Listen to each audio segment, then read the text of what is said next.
اعوذ باللہ من الشیطان الرجیم بسم اللہ الرحمن الرحیم۔ سورہ بقرہ پڑھی جا رہی ہے، پارہ نمبر پہلے کی تفسیر بیان کی جا رہی ہے، جس میں منافقین کا ذکر کیا گیا ہے۔ پہلے تو یہ بیان کیا گیا کہ منافقین ہی بیوقوف ہیں، وہ سچے مسلمانوں کو بیوقوف سمجھتے تھے، ان کے نزدیک سچے مسلمان بیوقوف تھے۔ ویزا جب لقو ملتے الذین ان لوگوں سے آمنو جو ایمان لائے، یعنی جب یہ لوگ منافق لوگ ایمان والوں سے ملتے ایسا طرز عمل اپناتے تھے جو قرآن پاک نے اس آیت میں واضح کر دیا کہ جب یہ لوگ ایمان والوں سے ملتے قالو کہتے ہم آمنا ہم ایمان لائے، یعنی ان کے سامنے ان کے منہ پر کہتے کہ ہم تمہارے ساتھ ہیں، ہم ایمان والے ہیں۔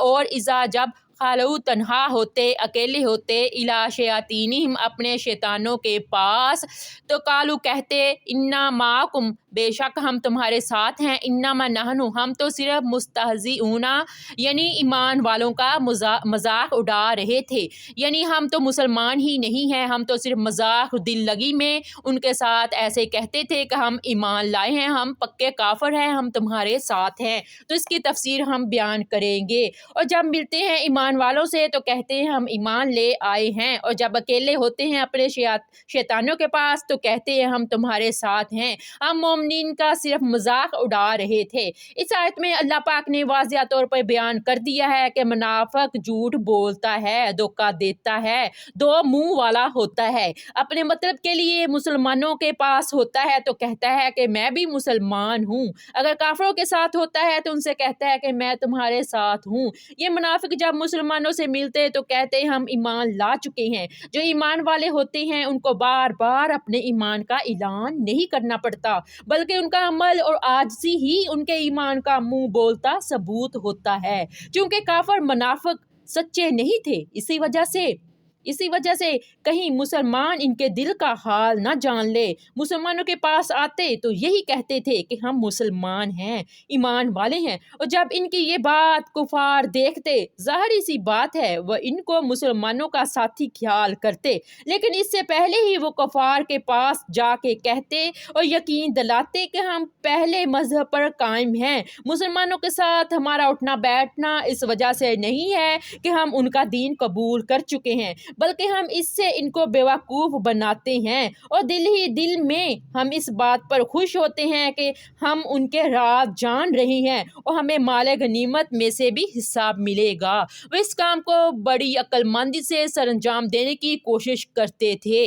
یاد رکھیے ہمارا ایسے لوگوں سے واسطہ پڑتا ہی رہتا ہے، مہنگائی کے اس دور میں اور اس دور میں بھی جس میں ان منافقین کا ذکر ہے۔ روپیہ پیسے کی لالچی لوگ موجود تھے اور آج بھی موجود ہیں۔ ہم سب کی زندگی ایسے لوگوں سے ڈسی ہوئی ہے، یعنی ہم بھی کسی جعلی پیر فقیر، جعلی ڈاکٹر، ایسے بہت سے افراد سے دھوکہ کھا جاتے ہیں جن کی زبانیں شہد سے زیادہ میٹھی اور چہرے نقاب شدہ ہوتے ہیں، یعنی دلوں میں صرف اپنا مفاد اور کرواہٹ بری ہوتی ہے۔ ایسے لوگ کسی کے احسان کو احسان نہیں سمجھتے اور ہر وقت طاق میں رہتے ہیں تاکہ دوسروں کی کمزوری ان کے ہاتھ لگے اور وہ ان پر غلبہ پا کر اس کا ناجائز فائدہ اٹھائیں۔ چونکہ ایک نیک فطرت انسان کا دل و دماغ بھی نیک ہوتا ہے، وہ سب کے لیے اچھی سوچ رکھتا ہے، لیکن برے انسان کا دل و دماغ برا سوچتا ہے اور سب کو اپنے جیسا ہی خیال کرتا ہے۔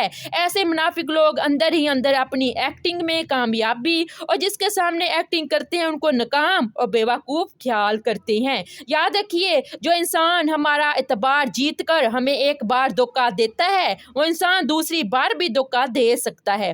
ہمیں عقل سے کام لیتے ہوئے پہلی ہی بار اس سے بچنے کی کوشش کرنی چاہیے یا کم سے کم دوسری بار ہی اس کے دھوکے میں نہ آئیں۔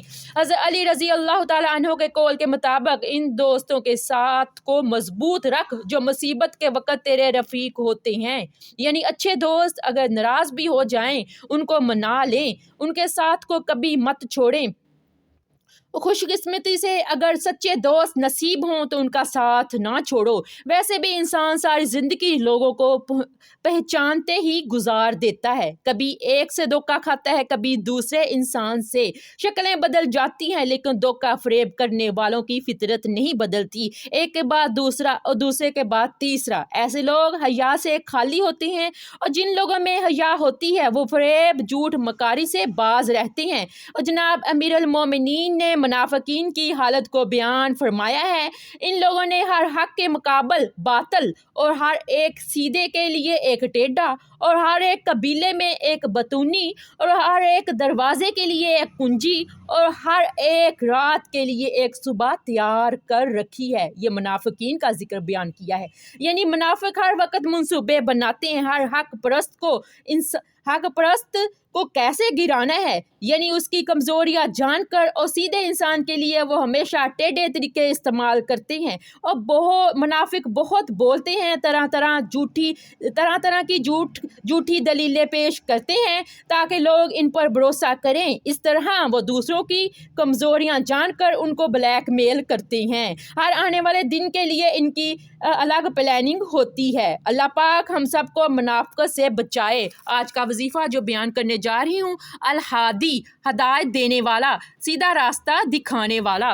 جو شخص ہدایت کا طالب ہو، گناہوں سے بچنا چاہتا ہو، کسی بات میں فیصلہ نہ کر پا رہا ہو، کسی جگہ رشتے کا خواہش مند ہو، تمام فرقوں میں سے حق جاننے کی جستجو رکھتا ہو کہ کون حق پر ہے، یا کوئی غیر مسلم ہو اور کسی بھی پریشانی میں مبتلا ہو، وہ کثرت کے ساتھ یا ہادی یا رحیمو پڑھا کرے، اس کا مسئلہ حل ہو جائے گا۔